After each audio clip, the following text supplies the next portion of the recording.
goodness. You are such an inspiration. Wow, you really are. You're so strong. Can I pet your service dog? Ugh. 1, 2, 3, let's go!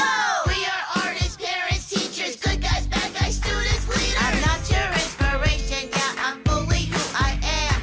Got my own expectations that don't fit into your plans. I'm not your sad story, so I wrote it in this song. Everything you know about disability is wrong. Yeah, everything you know. Yeah, everything you know about disability is wrong. Hey everyone, welcome to another episode of Everything You Know About Disability is Wrong. Today on the show, we have Jillian Curwin. Jillian is an advocate, storyteller, and content creator with a strong voice for access and representation. As a little person, she has experienced firsthand the challenges of navigating industries that often overlook people with disabilities, especially the fashion world. Her advocacy stems from a personal journey of frustration, reflection, and ultimately action. Welcome to the show, Jillian. Thanks for being here. Thank you for having me. I'm so excited to be talking with you. Likewise, before we get into the questions, which I'm very excited for, let's go ahead and do our audio descriptions. This is Lily speaking. I am a mixed race person with white skin and green eyes, and my hair is cut into a brand new bob that I just got, and it is split down the middle, half blonde, half brown, Cruella de Vil style. And then behind me, there's a bunch of disability activist books. Erin, take it away. Hi, this is Erin speaking. I have red hair, white skin, and I'm wearing a green shirt. And I'm sitting in my bedroom, and my closet is behind me. So I'll pass it to Jillian.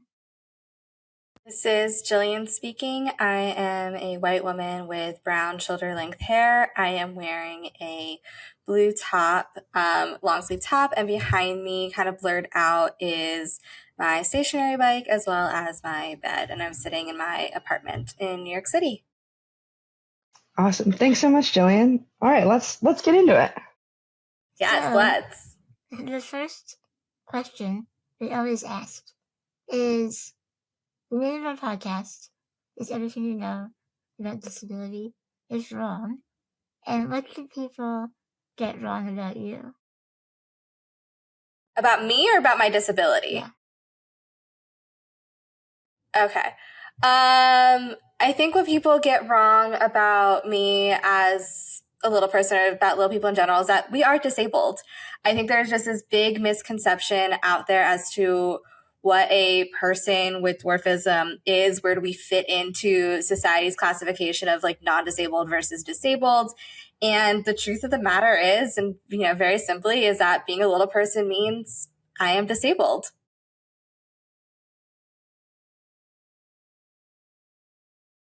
What an interesting answer we have not heard yet. And that's such a interesting point to hear, because we get that answer a lot when people have like non-apparent disabilities.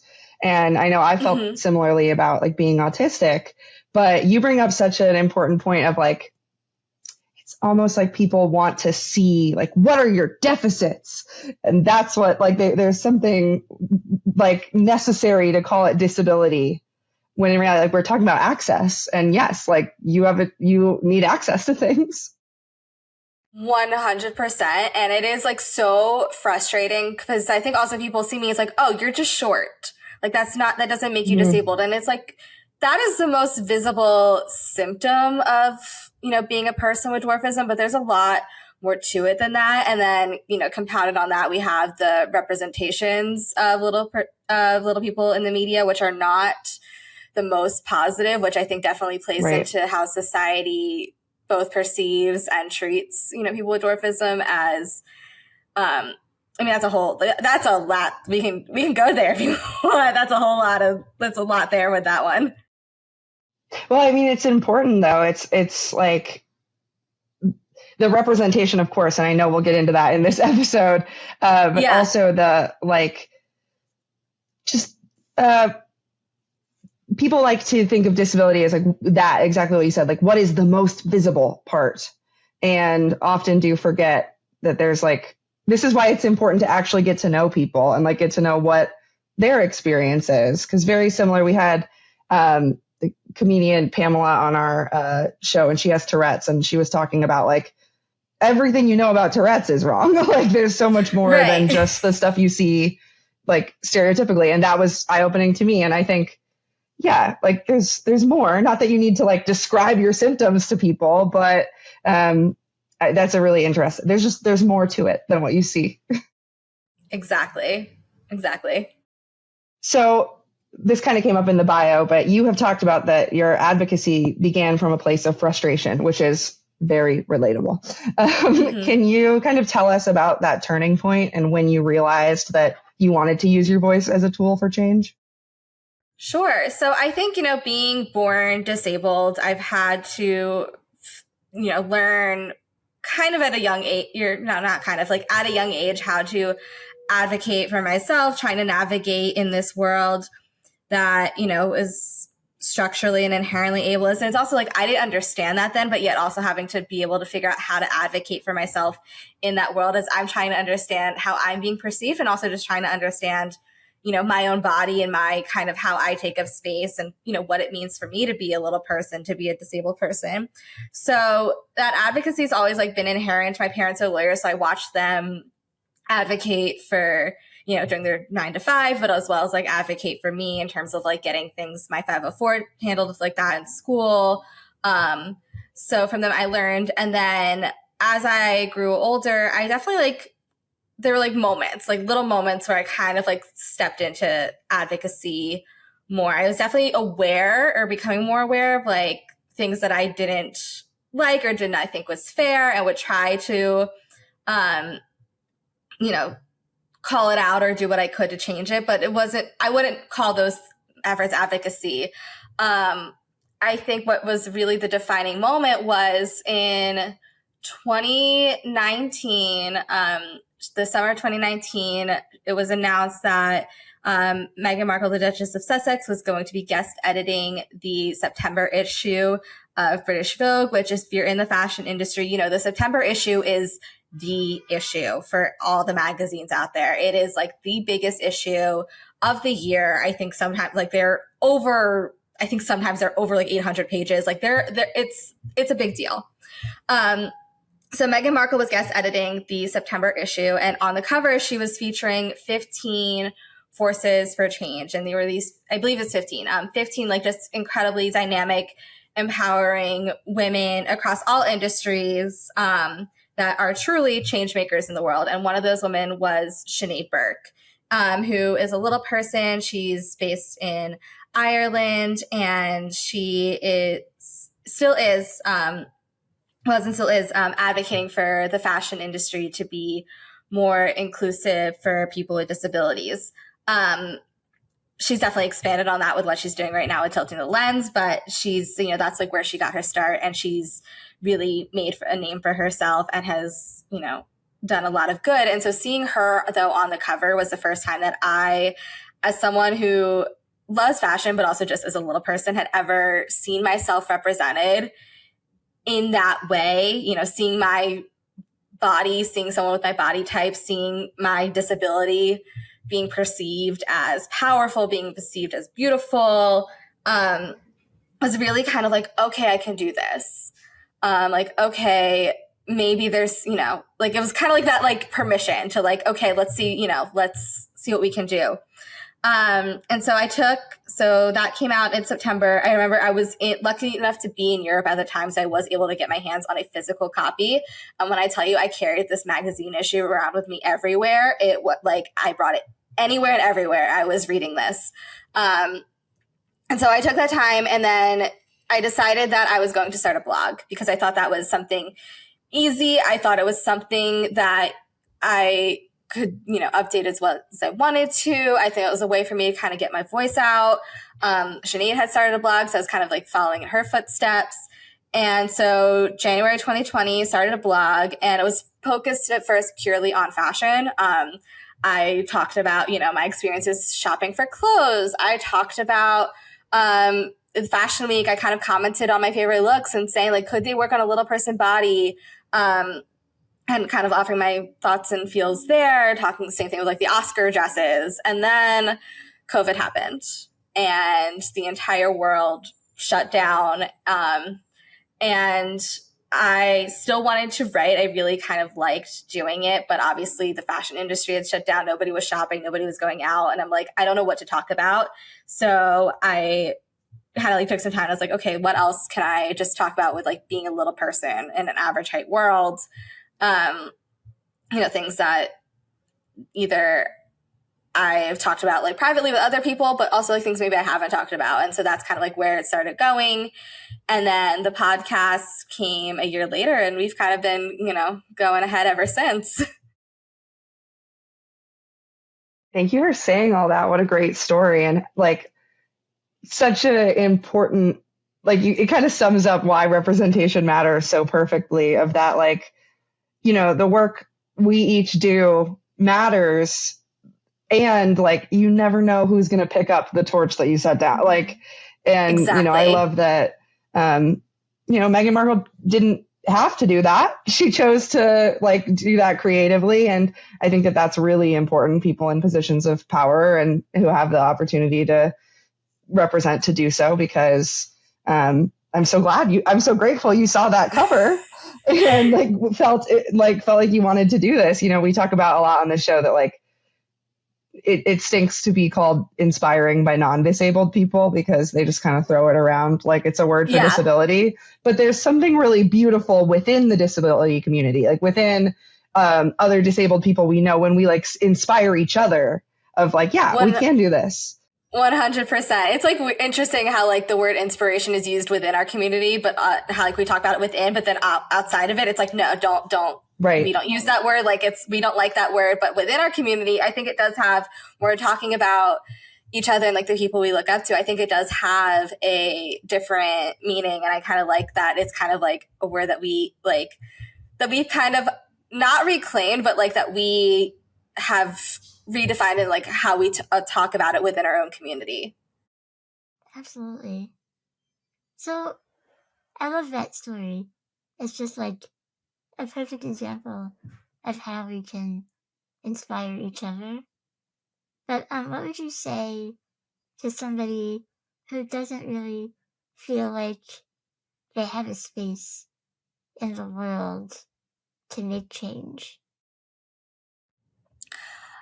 I would say, and this is something that I honestly, and I've been doing, the podcast and the content creation and the writing for 5 years now, like really doing it, and still often feel like that. Like there's not a space for me, or like will often feel like at times I'm writing or shouting into a void and no one is listening, or no one is really listening to what I'm saying.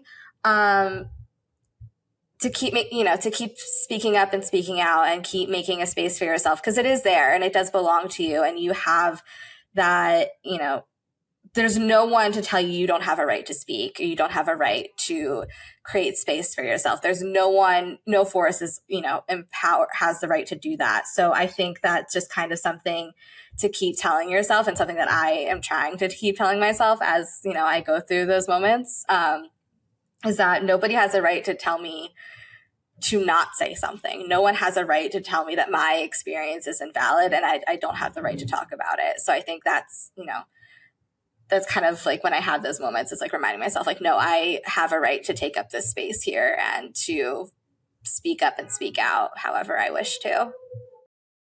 Yes, I love that. And I think it's so important too with like, there can be so much pressure to feel like you have to have like the right credentials to tell your story, but you don't have to deserve to tell your story. Like it's your story. Exactly. I love how you phrase that. Exactly. Especially with like because I deal with that and that kind of imposter syndrome in making content. Like Erin, we've talked about that. Like the feeling too of, you get on TikTok and people will kind of like make a statement and then say like, hi, I'm so-and-so and I have this degree and this qualification and this certification. And then you're like, well, am I allowed to just get on and say like, this is my lived experience? And my answer is yes. Like lived experience is so important, because for how long did we have people who were getting the most advanced degrees or becoming like the most prestigious professions who know nothing about disability. Like there's no academia doesn't give you an understanding of a lived experience. Lived experience does. I'm so glad you said that, because that's something that's like been top of mind for me recently with some things that I'm going through. And it's like realizing that the quote unquote experts about disability are often people who are non-disabled.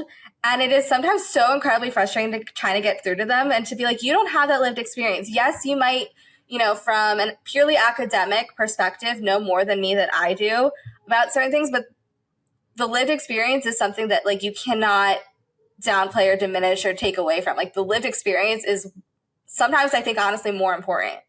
Like to truly be able to understand disability, you have to like that lived experience. You can't try to, it doesn't play second to the academics. Absolutely. And I feel like we understand that in other like areas, whether it's like cultural or like just different industries, even there's this feeling like this idea of, you can't learn a lived experience. You have to actually go through it. And I don't necessarily feel like that people understand that when it comes to disability, because it is seen often through like the medical lens or the like practitioner lens. But it's like, no, this is actually our experience. And we see in other industries that we know there is a difference between theory and practice. Like we can say in theory, in papers, this is exactly how it feels, but then that doesn't work out in practice. So how come we can't apply that to disability? So I appreciate we're having this conversation, because I think it's important. And it also is like, why, if you are listening to this and you are kind of new to a disabled identity or new to like being bold about it and like outward about it, oh man, seek out other disabled friends. Like being able to share lived experience is so important and like has to be. I really, it's my biggest advice. When anyone asks me advice about anything, I'm like, make disabled friends. It's just the most important thing. Yeah, and when you share your story, you can use that to make friends. Like the more I've shared my story online, I've met people that way, and building the community around you is so important to feel, confident to continue sharing. Speaking of that, agree. I was just going to go into, because you're creating space like this on your podcast as well. So what inspired you? What made you decide to create that space? Because we obviously relate, and like, what kind of conversations are you hoping to have there? So the podcast came about in 2021. So I had started this series on the blog called Girl Talk, and I guess it was like towards the end of 2020, beginning of 2021. Obviously we've been in COVID in the pandemic quite a long time, haven't been seeing people, haven't been talking to people. So this was my way to kind of connect, and also to honestly just like I needed more things to talk about. So I'm like, let me talk to other people and get, share their perspective, share their point of view, share their voice. So I would do these interviews and I would transcribe them and just post them on the blog. And really the podcast came about because one, that took so much time from recording to publication, because transcribing does take a while, and I wanted to be as true to what the guest said as possible. But also realized that like, while yes, being true to their word was important, like in doing that process, like their voice was getting lost. And so I was like, I love doing these interviews, but what can I start a podcast? Because I think this was like at the time where I was kind of discovering podcasts. And I reached out to my brother, who at the time was majoring in film, television, and theater at Northwestern. And, so he had like the editing skills that I still do not have. And was like, would you want to do this with me? I'll pay you. And he was like, sure. Like he and I like kind of were like, this could be fun. Like we did not think it was going to be what it kind of has become over the past almost 4 years now. And it started with me just interviewing friends, with me like reaching out to friends in my little person community. It took really me moving to New York to find the disability community and to kind of come into my own more as not just a little person advocate, but a disabled advocate. So, over time, and it was just reaching out to friends and then reaching out to people I looked up to and seeing, honestly, often expecting a no and being surprised at who would say yes. And going from there and just having conversations about living in a world not necessarily designed for us and how, what should change or how we are changing it or a combination of both. And I mean, it's been such a blast getting to talk to people, but it's every episode I love learning something new, both about the individual I'm talking to, but also just more about this incredible community and this credible identity that we all share. And it's kind of, it's been something I'm really proud of and continuing to be really proud of it. You absolutely should be. Like, it's really incredible. And I just want to point out, I love what you said, making that kind of step from advocacy surrounding your personal disability to full on disability advocacy. And I think that is a really important step to make, because like you said, you realized just how we're kind of powerful as a community, and when we work together, don't have to feel so isolated. 100%. And it's also a realizing there's so much that more, and again, it was kind of as I was coming into my own, I used to also to really try to come into my own disability identity, because I didn't have that really at all. Growing up, I don't think it really didn't take me until starting the podcast, coming to New York, finding this disability community here for me to truly understand that, again, kind of going back to what we were talking about before, being a little person means that I'm disabled, but then what does being disabled mean to me? So it was also a way for me to kind of understand, and say if I want to be an advocate in this space, what does this space look like? And what does that mean for, what does that mean for the community, but also what does that mean for me? Yes, absolutely. And I love that you're open and honest about that, because I think that is something that is more relatable, but isn't really talked about a lot. That understanding of even though you may be disabled your entire life, I struggled before I got my autism diagnosis. I had a lot of mental health diagnoses, but I really heavily identified as mentally ill and never even considered that I could use the word disability. And it really wasn't until, even following my autism diagnosis, I felt very in the world of neurodiversity, neurodivergence. But it wasn't until really becoming close with Erin and making other disabled friends and starting this podcast and meeting so many cool people that I was no, actually, I would like to grab this identity by the reins and make it my own. Yes, 100%. I love it when other people can change how you view yourself and how we see each other too. It's just, I love people chatting and just changing your world view. Erin, that's such a important and point to make, because there's so much, I feel pressure in our individualized culture to self-actualize on your own and figure out your own feelings about things and spend time in your brain and figure out how you feel. But the point you made is so real and is the truth, which is you don't learn yourself in a vacuum. You learn who you are in relation to others. And for good and bad too.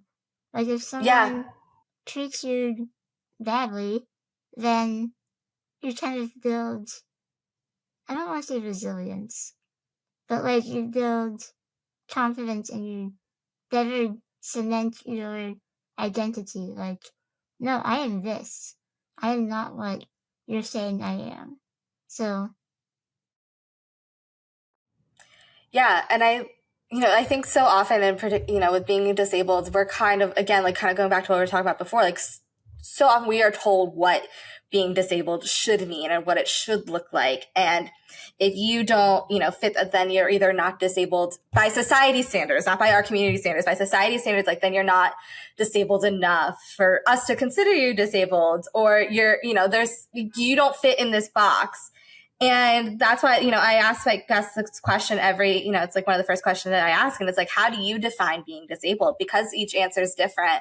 And because each lived experience is different. And it's like, that's what matters. Like, that's how, that's what I think is part of what makes it so beautiful being a part of this community and having this identity. It's like, my experience is mine and I can share it. And like, it's understood within our community, but it's still mine. I'm not going to let anybody take that. And no one in our community is going to take that away from us. Absolutely. And like, there's space for other people to have that realization because of exactly what you just said. Like, yes, there's this big community, but also you find your own kind of confidence or self-acceptance, whatever that feels like to you. And sometimes I wonder how many people are like afraid to take up space and like identify as disabled because of some fear. But one thing I always say is like, it's not a pie. Like, we're not going to run out. Like, we're not going to run out. And actually, like, I've talked to friends who like have chronic back pain and like, like, this is a disability. This is something that affects you daily and it affects your access needs. And that friend was like, yeah, but I don't know. I just don't want to like, I don't want to say something I shouldn't or pretend to be a part of a community I'm not. And I'm like, well, then join the community. Like, hop on in. Like, if you feel like maybe your disability is not enough, you don't need to like become more disabled physically or mentally, or you need to become more disabled like culturally. Like, join us and realize that like you don't need to be in pain every day and other people don't either. And we should work towards a world where we don't have to be.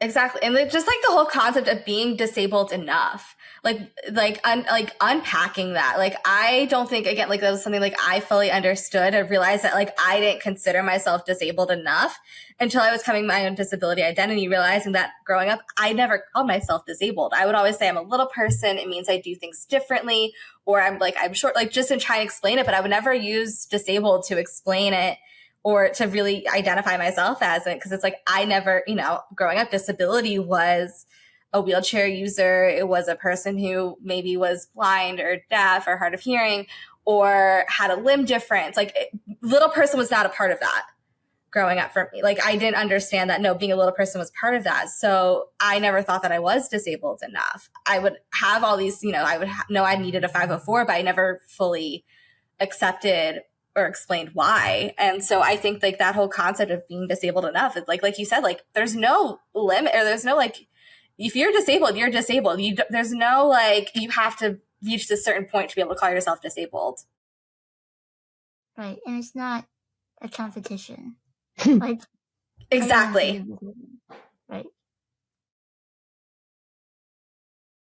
Yeah, I know, Erin, we've talked about too, like it's funny because there's both sides of the spectrum. There's like right now, which is, maybe it's because I'm in the community, so it feels even bigger than it is, but like there is this kind of like boom of disabled content creators, and like we're really being like proud of who we are and having confidence in being disabled. And so that can feel intimidating on that end of like, well, I don't know if I identify as disabled. I don't know if I'm a part of like that group. But then on the other end, I know, Erin, you've shared like growing up in, like the 90s and what the views of disability were like, that like just because of the stigma around disability, you didn't really think you were disabled, because like, and you could tell that story better than I can, but yeah, the 80s and the 90s were a wild time to be disabled, and it always is. But I didn't view myself as disabled because my only interaction with my disability, which is muscular dystrophy, was telephones. And everyone on the telephone was sad, and that wasn't me. So I was like, I'm not disabled. But like, obviously I am. And it wasn't until I met other people with my disability that I understood the wide range of experiences, and that I have a place in that to be disabled and happy about it. yes. Yes. I love that. I do too. Yeah, I love the recurring theme that keeps coming up of like community. Community is really important. I think that's really great. Jillian, I wanted to ask, we are running currently our like acceptance campaign, all about how acceptance begins with understanding, and also just the importance of like self-acceptance and knowing who you really are. And I think that your advocacy really like challenges what people think, and especially pushes away from like not just like tolerating differences, but actually like respecting and understanding. So in your view, what does acceptance of people with disabilities look like, and what do you think it will take us to get there? I think, and this is going to sound so simple, but and like preparing for our conversation, I was just kind of like thinking, like trying to think of like what I wanted to say about this. And I just kept flashing back to this moment when I was in 5th grade, and in my school district, there was like 6 elementary schools, and 2 elementary schools each went to a middle school. So in the preparation of going from 5th to 6th grade, my guidance counselor came to my parents and I with this idea of saying like, why doesn't Jillian go to visit this other elementary school and kind of introduce herself and, explain what it is, explain her dwarfism, which is not something I hadn't done. I remember like when I was younger than that, like reading a book called Thinking Big to a 3rd grade class. I don't necessarily remember the circumstances of how that happened, but like I've done it before this moment. And I was like, say less because I get out of class for the day and I got to bring 2 friends. We got McDonald's. I got to wear flip-flops and a tank top, which like if, the dress code, like that was a big deal. And, I kind of like thinking about that though, it was like, and kind of like unpacking it later on, it was like, oh, I was just going there to try to explain to them what I am so they would treat me like a person. And I think that is, it sounds so simple to be like, to reach acceptance of like, to just be like, treat us as people. Like it sounds so simple, but it's, like this was a little example from back in the early 2000s where I had to be like, go to my people who were going to be my peers and my classmates who I was just wanting to make friends with at lunch and be like, this is, what I am. So that way you can treat me like a person. And, we're, in some ways we're still doing it today. And it's like, it sounds so simple, but it doesn't happen, which is why I think like that we kind of have to keep saying like, treat us like people, see us, include us, make these spaces more accessible, make space for us, design for us, include us. And I think it just comes, for me, it's just with like acceptance, it's like, treat us like people. Like, I wish it wasn't as simple as that, but it is, at least in my perspective. Totally. I mean, it's that simple because like you said, we're still not there yet, like we can't get more complex than that until that's the foundation is like seeing humans as humans. And, I think that is, it's simple. Yes. But also like so complex because people don't automatically do that, especially with lack of representation for so long. Mm-hmm. And I mean, we're seeing it now, like in some ways, like it's kind of being, on other levels to other communities, we're seeing what happens when you don't treat people like people, the lengths, what can happen. And so it does, like, that is kind of like the essence of it all, is like, treat us like people. And then, you'll understand, you'll learn. And like, yeah.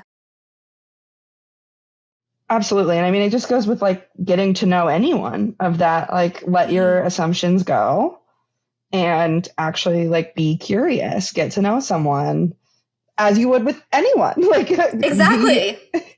Yeah, exactly.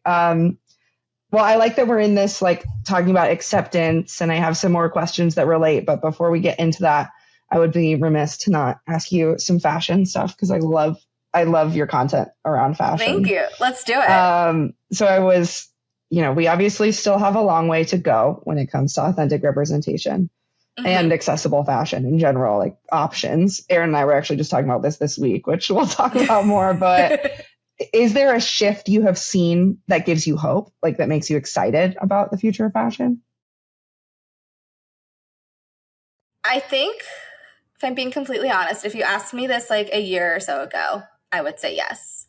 I do think that, there were some incredible strides taken. We saw, obviously, like back in 2014, we saw the launch of Tommy Adaptive. We saw more recently Victoria's Secret launching their adaptive collection and featuring disabled models on their website, on their social media in this campaign. We saw Anthropology launch their new adaptive. I don't want to say it's a line because it's, kind of saying like we can take our staple pieces and make it adaptive. So like their new adaptive, I don't know what the right word is for what it is, but like seeing that and seeing them use, disabled models more regularly on their websites as well, not necessarily wearing quote unquote adaptive garments. But I think in general, we've kind of like, in some ways, it feels like we've reached either a pause in terms of like we're not seeing much more, or in some ways we've even seen steps taken back. We haven't seen as much of that inclusion that we saw in recent years. And that is frustrating to see. And then as a little person, in particular, who really hasn't even had those moments of inclusion, of, being designed for in the way that other disabilities are, even in the adaptive space, it's frustrating to see. And it's again, and I've asked like, why aren't we? And I've heard reasons, and it starts to sound like excuses after a minute of, well, there's too many different body types, and, there's not enough of a market. And it's like, but you can say, we've heard that before, but then you've innovated. So it's like, it's like sounding like excuses. And so, I just like that. But I will say though, like seeing the work that Sinead is continuing to do, and she's expanded, with her starting this company and, working and not just addressing the representation of it all, I think does give me hope. And again, she's someone I have looked up to for quite a while and is part of the reason why, gave me the motivation to do what I'm doing. I think that does like give me that like we're still, if she's not stopping and she's believing, like I'm doing the same. Yeah, thank you for being honest about that and like pointing out the kind of, we were almost there, it felt like, but it's for some reason feels like the train stopped, because I certainly feel that way. And I think that other industries have felt that as well when it comes to like access. But I like the way you at least kind of wrapped that up in a nice positive bow with the like, but the work continues, even if maybe the like output from the companies is not matching what we want it to be. The work from our community is strong. 100%. I think that's like the one good thing is that there are still people who are, who are not giving up and who are saying like, this is not enough, and are also calling it out, like, and are saying like, we've taken steps backwards. Let's actually go in the right direction again. Let's actually follow through on these promises that you made to the community a couple of years ago. Let's actually innovate. Let's be this the fashion industry is one of innovation. It is one of always thinking about what is next. And it's frustrating when you see it kind of go backwards. It's like, no, that's not in fashion's nature. Like, that's not what fashion is meant to do. It's always meant to be evolving and changing. And so I think, and seeing there's some incredible people in speaking up in our community right now about this. April Lockhart, Ariana Phillip, Reese Scalisi, Allison Lang. Like, there are some incredible people who are saying like, we are not going backwards. We're not going to not be seen anymore. Yes, absolutely. And I love every name you just listed. For real listeners, if you're not following everyone Jillian just mentioned, like, rewind, take down the names, update your feed. Yes. It's important, actually. It's very important. And, I think I've been thinking a lot recently about like the fashion industry and the curb cut effect, because people don't necessarily like understand that like fashion is actually quite inaccessible in general, not just for people with disabilities. Like, it's just, and there are steps that like to make fashion more accessible for people with disabilities, I guarantee will have that curb cut effect of like making it more accessible for everyone. Erin and I were just talking about ordering from a store where like sometimes I can wear a medium and sometimes I need a 2X. Like, and it's the same store. I don't know why their sizing is so confusing. I wish there was some kind of way. And I feel like those kind of everyday problems, those would, making the industry more accessible in general will help everyone. And like the problems that non-disabled people are dealing with, understand disabled people are dealing with that as well. So like, let us in. We're really innovative. Exactly. Like, let us, and it's like, I look at, and I'm wearing it right, full disclosure, I'm wearing it right now, like the adaptive bra from Victoria's Secret. It was not designed for someone like me and mine. And when I say someone like me, meaning my disability, like it was not designed to be adaptive for little people, but it does actually make getting dressed for me easier because I, at times can't always reach around the back. So having a magnetic closure in the front is great. So it's again, like thinking like that, like it just, at the end of the day, when you make your fashion more accessible and more inclusive for the business perspective, like that just means more money. Like, that means we're going to buy your clothes. That means we're going to spend where we, feel that we fit in, both literally and figure, like we're going to spend money where we feel like that the clothes fit us and where we fit in. So why not do it? Like, why not make that investment? Because it will pay off. And I think a lot of companies miss the mark by not advertising it for everybody. Because there's no reason someone who isn't disabled can't wear adaptive clothes. Like you said, the bra is not made for your disability, but it worked for you. And I'm sure it makes it easier for other people to use as well. 100%.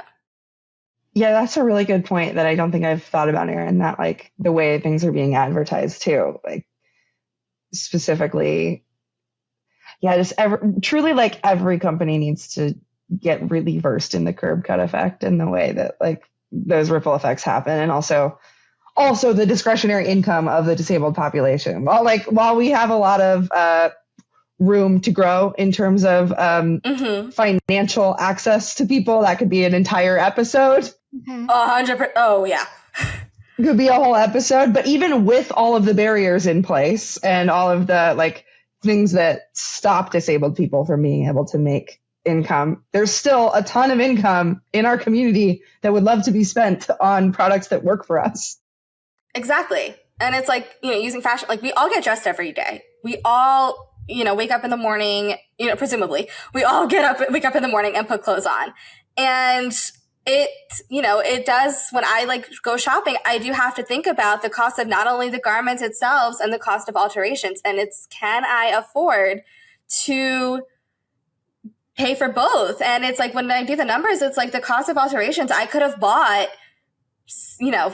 at least double the amount of clothes I got if I didn't have to pay to get them altered, if I knew that they were going to fit. So that's money that I could be spending, that I would rather be spending on clothes, like, let's be real, to have, garments altered. So like there is like there is a financial, there's something to gain financially for these businesses to say, like, let's actually design for these, for this community, for these bodies, because then they will, if dollars and cents, they will buy more of our products. Absolutely. And like, when you are part of a community that's so often excluded, like I know for me personally, when I see something that's like, oh my gosh, this was absolutely designed with disability in mind, I'm like eager to purchase actually. And this is kind of a good segue into talking about like the word confidence and what confidence means, but nothing makes me feel confident than feeling like, oh, this had me in mind. Like this was, they were thinking of people like me when they designed this or created this. Like, I think that is just super important. And yeah, is certainly an opportunity for any decision makers who are listening to this episode. Right. Big opportunity there. 100%. And again, like I recognize, like I'm speaking very like on the surface, like there's a lot more that goes into, the finances and everything like that. But at the end of the day, we are a community that, at least with the fashion industry, as well as many others, that has not, these industries have not made the investment in the disability community. And it's an investment that will pay off if they actually just first start with like talking and reaching out to us and seeing, okay, how can we make our, brand our company more accessible to you. And it's not just in terms of the product as well. Like, how can we just be more accessible and more inclusive to the community? And again, we show up to places where we feel that we, are, belong, that we're made to feel welcome in. Yes, absolutely. Oh man, being in a space where you feel like you belong, there's like no better confidence boost. So with that in mind, I'm interested, as like a highly visible person in our community, as a content creator, you have like an image of great self-confidence, but images versus reality are always a thing with having social media.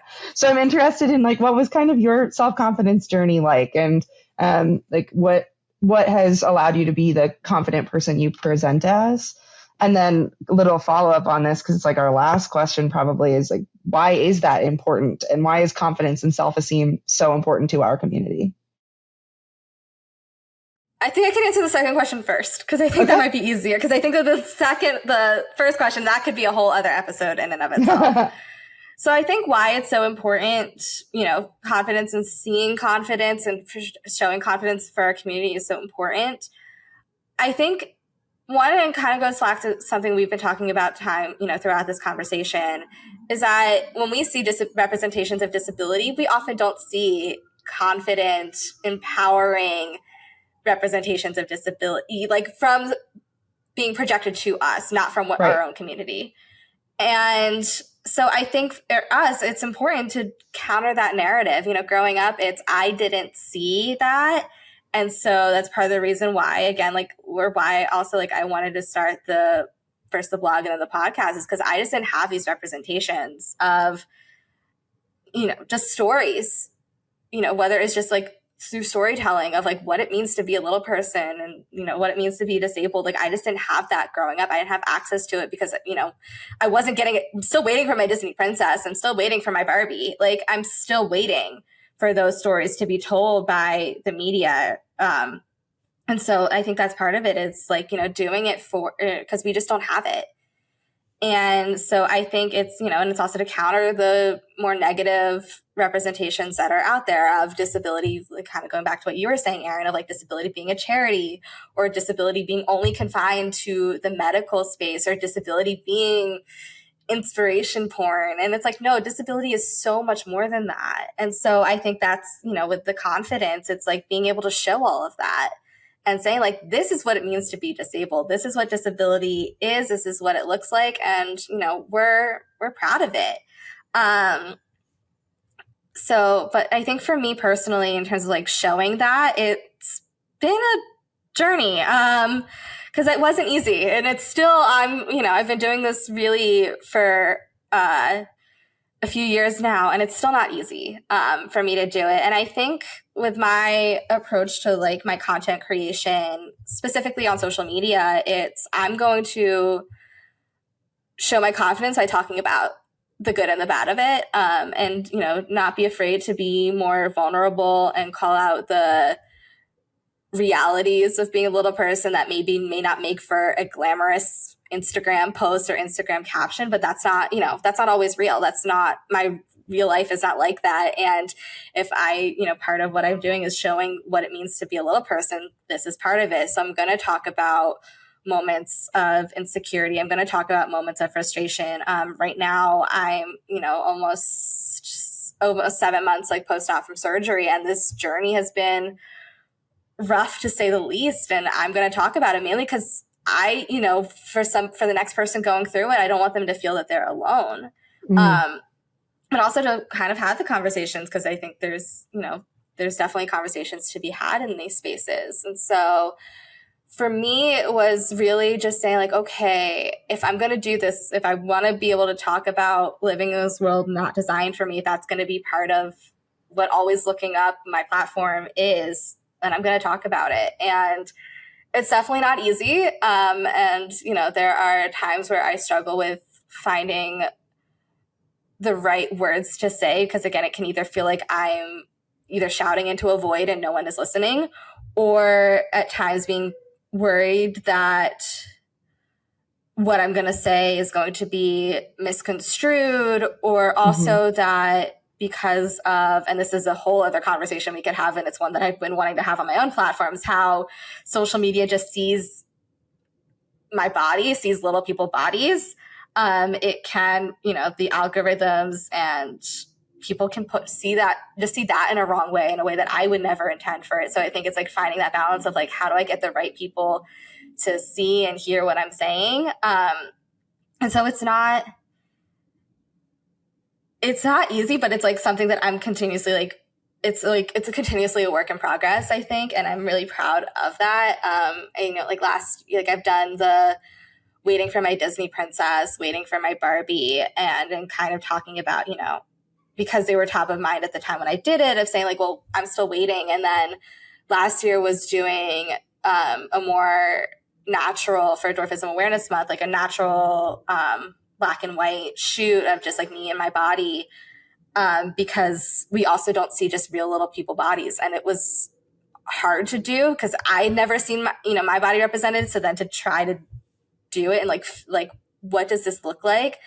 And just showing myself in that way, like it's not easy, but I think the moments where it's not easy, I think are for me, the most important moments for me to do it and to say like, this is going to matter. If it only matters to my younger self, if it doesn't matter to anyone else, it still matters. So that's a very long-winded way to say it. No, that's a wonderful way to say it. And I love that it ended on that like your younger self is a big enough audience to create for real. Yeah. And like probably is the audience that needs you most. 100%. She is my number one person, I think, because again, like just as a person with a disability, there's still a lot of representation we don't have. And so it's, making her, validate her lived experience. And also again, for my younger self, but then also knowing that there are younger generations of little people and disabled people. So giving to them what I necessarily might not have had.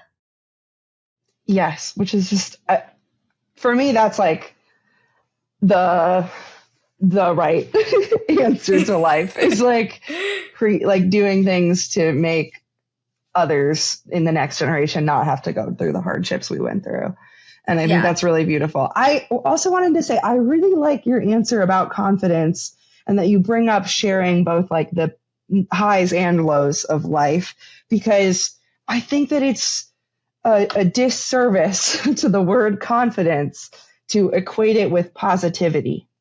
And I think sometimes that's what happens online. Confidence means like feeling positive about yourself. But I want to counter that. So I'm so excited that Easter Seals is going to be like focusing on what confidence means in the summer. Like that's kind of our campaign for this summer, is talking about that, because I think it's super important to understand that like confidence is not about being confident that you have a perfect life. It's being confident that you have a life that has value. Yeah. And there's value in having difficult times. Yeah, it's being confident that you have a life, that you have a life to live and a story that you're telling. Like, I think it's just that, like, it's not just limited to the positive, and it shouldn't be. Absolutely. And it certainly takes confidence to say like, this is my truth and I want the world to see it, because this truth matters to me and my younger self and other people. I think that that's super duper important and helps us avoid, just meeting like I don't like this word, but like challenges we face as disabled people. It could be easy to kind of swing the pendulum fully to like, no, it's all positive. It's great. I love it. And that's, also harmful. So I think it's really important I just love that you brought that up when talking about confidence. I think it's super duper important. Do you have any like kind of practices or things you do regularly to like stay in good relationship with yourself while being like a highly visible person? So one that I'm trying to adopt is, and I'm getting better at it, but like, I don't know if my screen app, the whatever tells us about like screen time would agree, is I try to, if I'm posting, like try to really like also take the time off of social media and try to like, if I post something like, okay, just let it be. whatever happens, not like constantly be checking to see the analytics and whatnot, and just kind of like letting what I say just live and have its moment. So trying to find ways to kind of turn off from that. So I read, I definitely, I'm trying to expand what I'm reading, to be reading other people's stories. Like I'm really like falling in love with memoirs again, and kind of just like reading other people's stories and seeing how they're telling their stories. Because I think that's also like important for what I'm trying to do, is like understand how people are telling their stories, and how I can, through my platform that I kind of say is like an amplifying those voices. So just kind of like expanding that. I'm not the most like, when I say creative, I mean like I'm not artistic. So like trying to find other ways to like let my creativity out is something I'm exploring, but also like going on walks, I think, is something, and I've had to do it for surgery recovery, but it's also been kind of a moment where I feel like when I have moments of like feeling trapped, where it feels like the weight of the world is on your shoulders, or like we're feeling just too much. For me right now, going on a walk has kind of allowed me to just have that release of where, and I know like people will like say this in New York City and think it's not true, where it's like you could cry in New York City and nobody will blink twice, but it's really true. Like I've gone on mental health walks where I have cried, and like people have seen, and like nobody, just like we kind of like give each other, at least in my experience, like give each other the space to do that. So yes. I think that's been kind of like important. It's like just finding outlets outside of social media, like if I, posting something, like, okay, let it live, let it be, and like finding other ways to just kind of decompress and like disconnect when I need to, I think has been really important for me to do recently. Yeah, I think that is super important, and I'm glad we touched on that there, because I do think that this episode might, be a catalyst for some people who have wanted to start maybe telling their story online or something. And anytime I feel that, I'm like, but you should also take care of your brain, because online can be you should certainly tell your story, but also take care of yourself. Right. Do both. Yes. Do both. Both tell your story and also disconnect. Do both. Yes. Have confidence in your highs and lows. Share them as you'd like, and also feel confident enough to take care of yourself, because you deserve that. 100%. Yes. Agree. Jillian, thank you so much for coming on our show. This has been such a wonderful recording. Thank you so much for having me. Thank you. This is like, I love talking about fashion and hearing about fashion. So thank you so much for being really a change maker in that space. Thank you. Thank you so much for having me. This was so much fun. You two are going to have to come on my podcast. So we'll talk. Oh, we'd love to. We need to schedule that. Yes, I would love that so much. And listeners, thanks for tuning in. Erin, as always, I love you. Thanks for hosting with me. It's the best. Yes. Cool. And we'll see you next time for another episode of Everything You Know About Disability is Wrong. Oh, also, check out the description. We'll have links to Jillian's social media and just all the cool stuff she mentioned, including a link to her podcast, which you should absolutely check out. And now I'll see you next time on another episode of Everything You Know About Disability is Wrong.